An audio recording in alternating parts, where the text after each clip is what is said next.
Hallelujah, hallelujah. প্রভু স্তুতিও, প্রভু স্তুতিও, প্রভু স্তুতিও।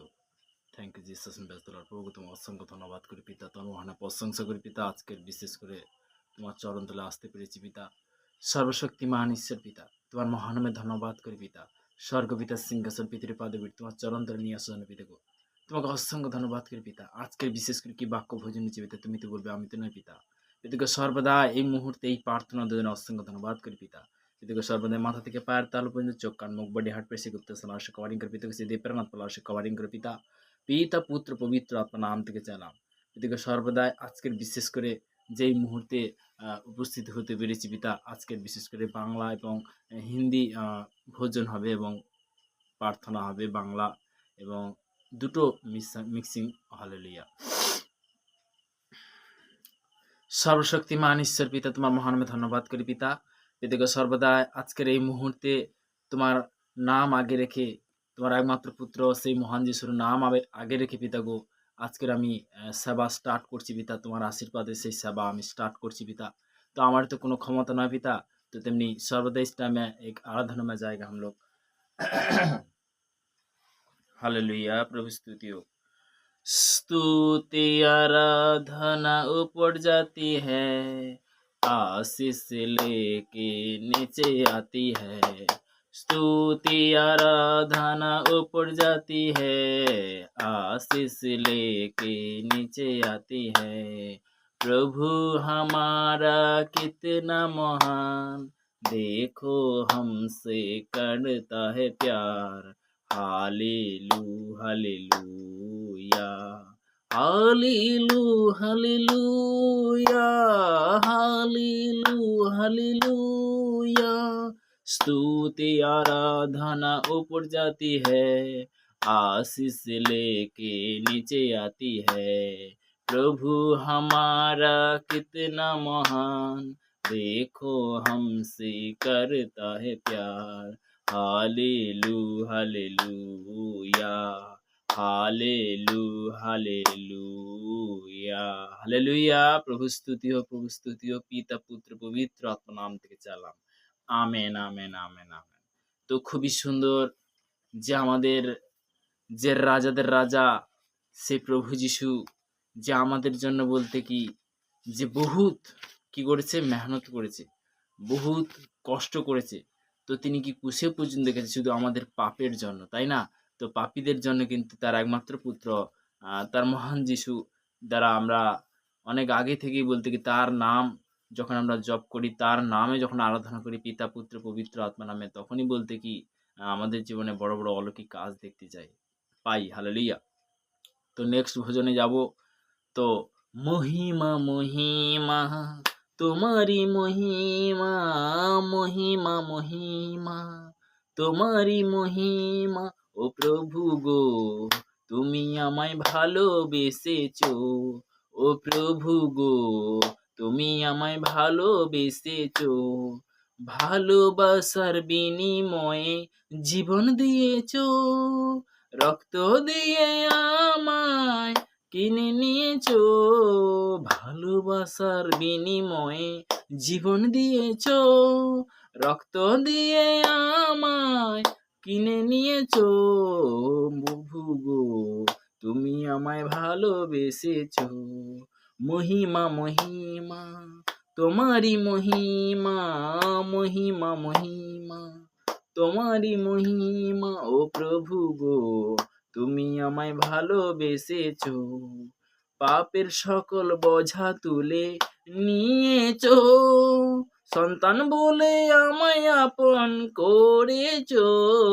পাপের বোঝা, পাপের সকল বোঝা তুলে নিয়েছো, সন্তান বলে আমায় আপন করেছো। ও প্রভু গো, তুমি আমায় ভালোবেসেছো। মহিমা মহিমা তোমারি মহিমা, মহিমা মহিমা তোমারি মহিমা। হালেলুয়া। প্রভু স্তুতি হোক, প্রভু স্তুতি হোক। পিতা পুত্র পবিত্র আত্মার নাম থেকে চালাম। Amen, amen, amen. তো আমরা এই মুহূর্তে আরাধনাতে যাব। তো আরাধনা দ্বারা আমরা আজকের এই মুহূর্তে বাক্য দ্বারা অনেক জিনিস কিন্তু আমরা জানতে পারছি। হালেলুয়া, প্রভু স্তুতি হোক। তো সর্বদা ঈশ্বরের গৌরব হোক। যখন আমরা আরাধনাতে আসি, যখন বাক্যতে আসি, পিতামাতারা কি বলে? কথা বলে, তাই না? তো খুবই সুন্দর আমরা ঈশ্বরের এতটাই মিরাকেল বা এতটাই আমরা বলতে কি পাচ্ছি, বলতে পিতার দিকে যতই যাচ্ছি খুবই সুন্দর, খুব ভালো লাগছে। তবে একটা জিনিস যে সর্বদাই আমরা যখন ঈশ্বরকে আগে রাখি, পিতা পরমেশ্বরকে যখন আগে রাখি, পিতা আমাদের দ্বারা বলতে কি বড়, বড় মিরাকেল করে, তাই না? তো তেমনি বলতে কি আজকে আমরা বাক্যে যাব, বাক্য হবে, ভোজন হবে, তার মধ্যে প্রার্থনাও হবে। হালেলুয়া, প্রভু স্তুতি হোক। তো মহানামে ধন্যবাদ করি পিতা। তো সর্বদা আমি বাক্যতে যাব। তো বাক্য দ্বারা আমরা যে বিষয় আজকের যে পিতা পরমেশ্বর ধন্যবাদ হোক, ঈশ্বরের গৌরব হোক। আমরা যখন ঈশ্বরের কাছে আসি, ঈশ্বর আরাধনাতে আসি, পিতা আমাদের দ্বারা কি বলে? কথা বলে, তাই না? হালেলুয়া, প্রভু স্তুতি হোক। তো মথিলিখিত সুসমাচার তার 13 অধ্যায় 18 পদে প্রভুর বচন কি বলছে? মথিলিখিত সুসমাচার তার 13 অধ্যায় 18 পদে বাক্য দ্বারা আজকে আমরা শুনবো। হালেলুয়া, হালেলুয়া, প্রভু স্তুতি হোক। অতএব তোমরা জীবন অপকারে দৃষ্টান্ত শুনো, যখন কেহু সেই রাজ্যের বাক্য শুনিয়া না বুঝে, তখন সেই পাপ আত্মা আসিয়া তাহার হৃদয়ে যাহা বপন করা হইয়াছিল তাহা হরণ করিয়া নেয়। শুনবে ঈশ্বরের সন্তানরা, এখানে যে আমরা যে অনেক সময় 18 থেকে যে 19 পদ পর্যন্ত পড়লাম, যে এক শুনবে, বিশেষ করে যে অতএব তোমরা বীজ বাপনকের দৃষ্টান্ত শুনো। বীজ বাপনকে মানে বীজ, তুমি যখন ঈশ্বরের বাক্য শুনছো, বিশেষ করে ভোজন শুনছো, অনেক সময় শয়তান কি করে? হরণ করে, চুরি করে না? অনেক অনেক বলতে কি যে আগো ভাই তারা বলে যে আমরা বাক্য বলতে কি মনে থাকে না, বাক্য আমরা কিভাবে জানবো, আমরা কিভাবে প্রার্থনা করবো, এইরকমভাবে অনেকে প্রশ্ন করে। হালেলুয়া, প্রভু স্তুতিও। তো ঈশ্বরের বচন কি বলছে? যখন কেউ সেই রাজ্যের বাক্য শুনিয়া না বুঝে, তখন সেই আপন পাপ আত্মা আসিয়া তাহার হৃদয়ে যাহা বাপন করিয়া হইয়াছিল তাহা হরণ করিয়া লয়। তাহা কিন্তু হরণ করে নেয়। তো ঈশ্বর সন্তানরা যখনই প্রার্থনা করবে, নিজের দরজাটা অবশ্যই বন্ধ করার দরকার। সে দরজাটা কি? তোমার হৃদয়। হালেলুয়া। তোমার যদি অঙ্গ প্রত্যঙ্গ দেহ যদি বন্ধ করা থাকে, কোনো শয়তান আক্রমণ করতে পারবে? কোনো শয়তান আক্রমণ করতে পারবে না। হালেলুয়া, প্রভু স্তুতিও। তো তেমনি আমরা হয়তো অনেক জিনিস জানি না, অনেক সময় অনেক ক্ষেত্রে কিন্তু শয়তান কি করে? আক্রমণ করে, তাই না? হালেলুয়া, প্রভু স্তুতি হোক। তো সর্বশক্তিমান ঈশ্বর পিতা, তোর মহান ধন্যবাদ করি পিতা। স্বর্গপিতার সিংহাসন, পৃথিবীর পাদবীর তোমার চরণ তলে আজকের বিশেষ করে যে নিয়ে আসার জন্য অসংখ্য ধন্যবাদ করি পিতা। পিতা পুত্র পবিত্র আত্মার নাম থেকে চাইলাম। তো খুবই সুন্দর, যখন আমরা অনেক সময় বচন দ্বারা, অনেক সময় বাক্য দ্বারা অনেক জিনিস কিন্তু আমরা জানতে পারি, তাই না? হালেলুয়া, প্রভু স্তুতিও। তো তেমনি বলতে কি বাক্য দ্বারা আমরা জানতে পারি। তো তেমনি যে অনেক ব্যক্তি অনেক সময় একটা জিনিস ভাববে যে বাক্য হচ্ছে, ভোজন হচ্ছে, তো তেমনি বলতে কি তার ধ্যানটা কিন্তু অন্যদিকে থাকে। কিন্তু আমরা যখন বাক্যর দিকে যখন ধ্যান দিই, যখন বচনের দিকে ধ্যান দিই, পিতা আমাদের কি করে? আশীর্বাদে পরিণত করে। হালেলুয়া, প্রভু স্তুতিও। ঈশ্বর সন্তানরা আজকের বিশেষ করে যে বাক্য দ্বারা আমরা বলতে কি অনেক জিনিস জানতে পারছি। তো মথিলিখিত সুসমাচার 13 অধ্যায় তার বিশেষ করে 23 পদে প্রভুর বচন কি বলছে আমরা যাব।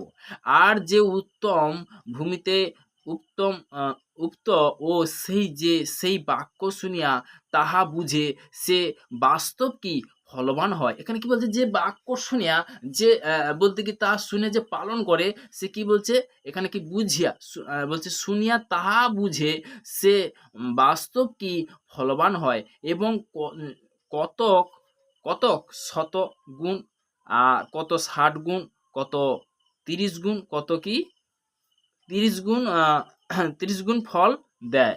একটা জিনিস কেউ পাচ্ছে 30 গুণ, কেউ পাচ্ছে 60 গুণ, কেউ পাচ্ছে 100 গুণ। আমরা তো 100 পেতে চাই। কখন 100 পাবে? যখন তুমি সে আজ্ঞাটা যখন সঠিকভাবে তুমি যখন পালন করো। 25 এ কি বলছে? তো 13 র 25, কিন্তু লোকে নিদ্রা গেলে পর তাহার শত্রু আসিয়া ওই আ আ গমের মধ্যে শামা গাছের বীজ বাপন করিয়া চলিয়া গেল। তো তেমনি বলতে যখন গভীর নিদ্রায়, তুমি যখন নিদ্রাতে যাবে, শয়তান কি করে? বিভিন্নভাবে কি করে?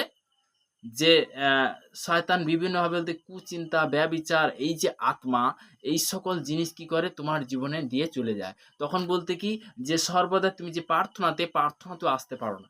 একটা জিনিস কি, প্রথম আগে তোমার ঈশ্বর সদাপ্রভুকে প্রেম করো, দ্বিতীয় আগে তোমার কি পাড়া প্রতিবেশীকে নিজের মতো করে। তার তেমনি কি যে প্রার্থনা চলাকালীন যে একটা জিনিস অনেক সময় আমরা অনেক জিনিস কিন্তু ভুলে যাই। তো আজকের আমি বিশেষ করে যারা ঈশ্বরের সন্তান যারা আজকে দেখছে বাক্যর মধ্যে, অবশ্যই ইউটিউব, ফেসবুকের মধ্যে যারা দেখছে, ঈশ্বর তাদেরকে আরো আশীর্বাদ করো পিতা।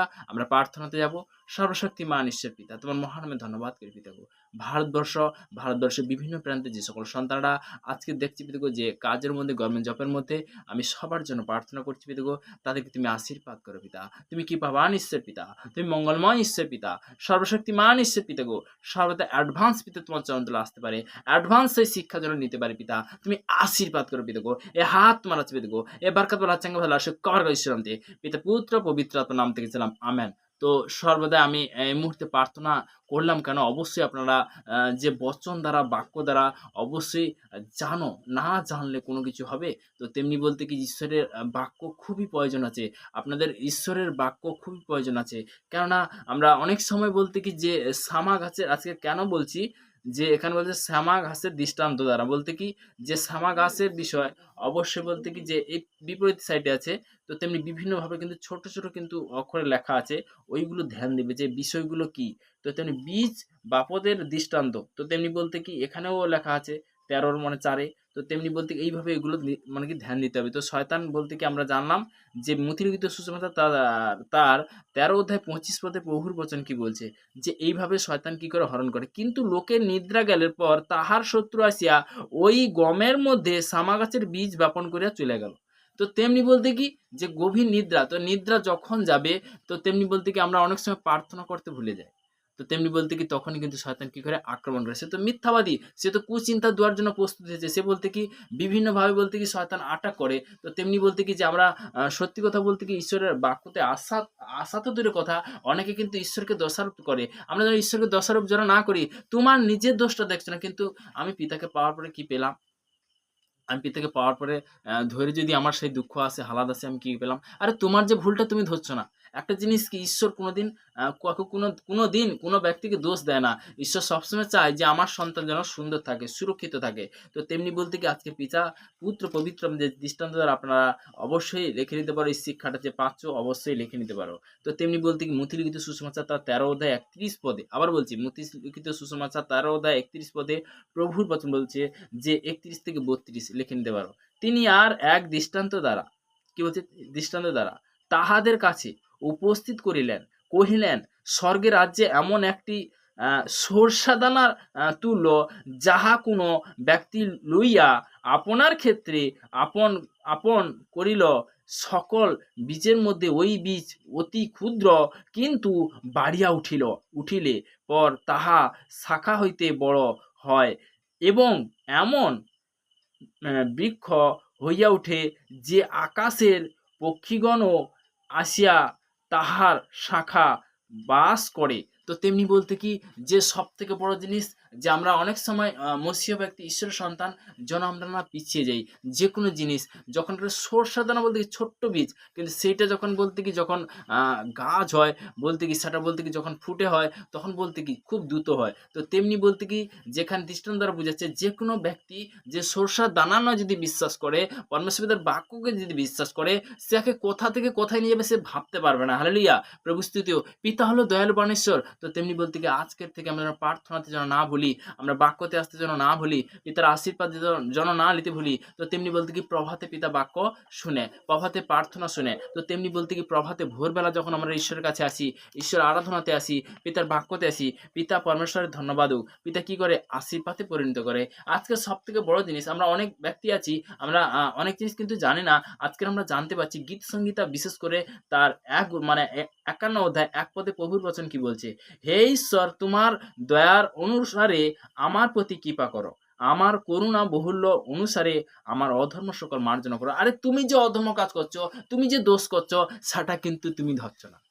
মনে করছে কেউ দেখতে পাচ্ছে না, আমি আমি তো ঠিক আছি, আর কেউ দেখতে পাচ্ছে না। আর তুমি যে বিশেষ করে যে প্রত্যেকটা দিন, প্রত্যেকটা মুহূর্তে যে সর্বদা যে খুবই সুন্দর, কিন্তু চলার পথে যে তুমি যে অঙ্গীকার করছো, চলার পথে যে শ্রাপ দিচ্ছ, চলার পথে বলার পথে একটা বলতে কি যে একটা কি বলা যায়, যে বিশেষ করে বলতে কি বলা যায়, যেমন কীটে বা বিশেষ করে বলতে কি যে যেকোনো পশু, সর্প থেকে যেকোনো জিনিস, বলতে কি যে মশা থেকে A to Z, যে পশু পাখি থেকে যে সর্বদা যে পিতা ধন্যবাদ হোক, এই সকল জিনিসগুলো তুমি হয়তো হয়তো বলতে কি তুমি ঈশ্বরের সন্তান, তুমি হত্যা করে দিচ্ছ।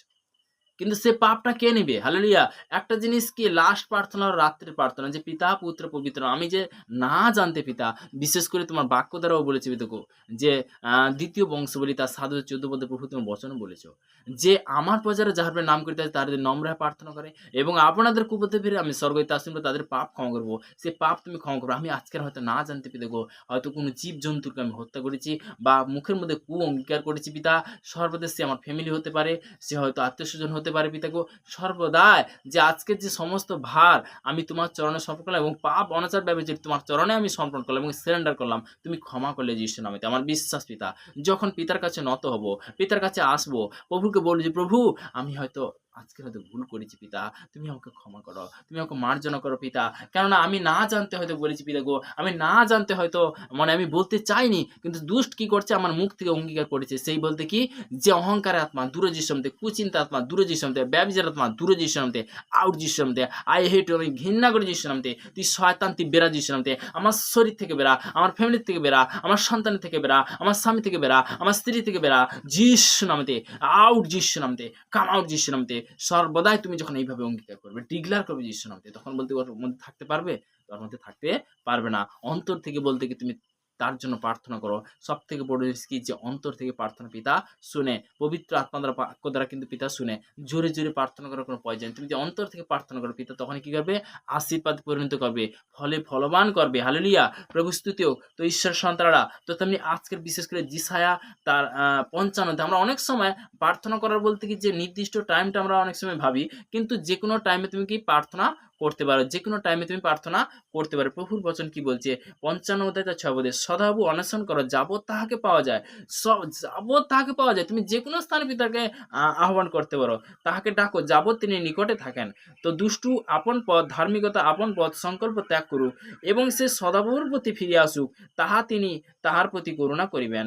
আমাদের ঈশ্বরের প্রতি ফিরিয়া আসুক, কেননা তিনি প্রচুর রূপে ক্ষমা করেন। কারণ সদাপ্রভু কহেন, আমার সংকল্প সকল ও তোমাদের সংকল্প সকল এক নয়। পিতা পরমেশ্বরের কি পরিকল্পনা আলাদা, পিতার সম্পূর্ণ কোয়ালিটিটা আলাদা। তো তেমনি বলতে কি যে আমরা পিতার ধন্যবাদ হোক, যে পিতার বিষয় নিয়ে, পিতার আজ্ঞা নিয়ে আমরা যেন অবহেলা না করি। তো তেমনি বলতে যেকোনো সময় আমরা প্রার্থনা করতে পারি। হালেলুয়া! তো খুবই সুন্দর প্রস্তুতিও আজকের এতটাই প্রার্থনার জন্য অসংখ্য ধন্যবাদ করি পিতা।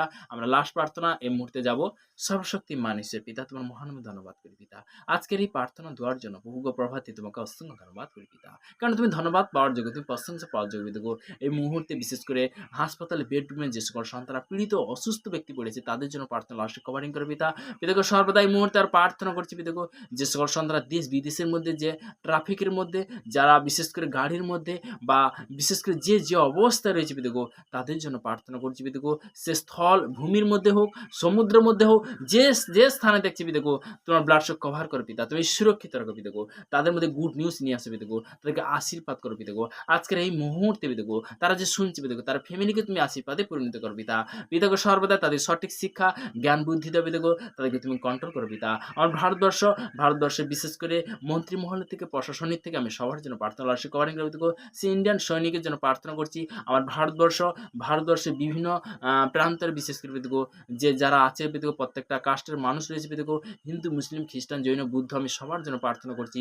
তাদেরকে সুরক্ষিত রাখো পিতা গো। যে সকল সন্তানরা, তাদের ফ্যামিলি, বাবা মা, তারা যে সন্তানকে যে বিশেষ করে সমর্পণ করেছে পিতা গো, তাদের জন্য প্রার্থনা করছি পিতা গো। তাদেরকে তুমি দীর্ঘ পরমায় দিয়ে আশীর্বাদ করো, তাদের সন্তানকে তুমি দীর্ঘ পরমায় দিয়ে আশীর্বাদ করো পিতা। পিতা গো এই মুহূর্তে এই প্রার্থনা দেওয়ার জন্য তোমাকে অসংখ্য ধন্যবাদ করি পিতা। এই প্রার্থনা মিষ্টিমের মহান যিশু নাসিরের নাম থেকে চালাম। Amen, amen, amen. জয় যিশু। সবাইকে ভালো রাখুক, ঈশ্বরের গৌরব হোক, সবাই যেন সুখী থাকে, সুন্দর থাকে। পিতা ধন্যবাদ হোক। তা আজকের যে বাক্য দেওয়ার জন্য অসংখ্য ধন্যবাদ করি পিতা। আমেন।